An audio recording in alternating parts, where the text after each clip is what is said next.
Сәлем достар, біздер бүгін осындай сүзбелі печенье дайындаймыз. Өте тез дайындалады, жасап көрсеңіздер болады. Видеоны толықтай көрмес бұрын менің каналыма тіркеліп, лайк басып, комментарий жазуды ұмытпаңыздар. Бізге ең алдымен сүзбемізге майымызды салып, екеуін жақсылап езіп аламыз. Одан кейін қантымызды,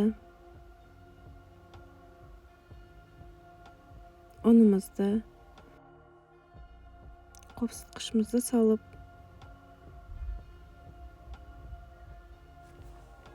жақсылап қамыр илейміз.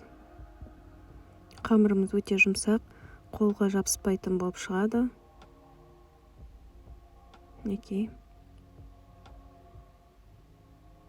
Жұмсақ болып шығады. Осы қамырды теңдей екі бөлікке бөліп,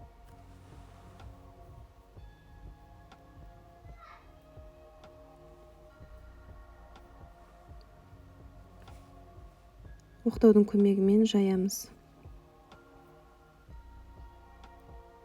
Өте жұқада, өте қалыңда қылмаймыз. 3 сантиметрдей болса, 2-3 сантиметрдей қалыңдықта жайып шығамыз. Осылай дөңгелектерге бөліп, ортасынан бір бүктеп, тағы да бір бүктеп, противенімізге саламыз.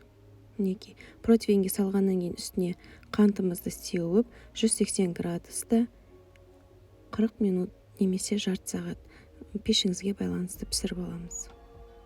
Өте дәмді болып шығады, тез, жеңіл жасап көріңіздер. Менің каналыма тіркеліп, лайк басуды ұмытпаңыз.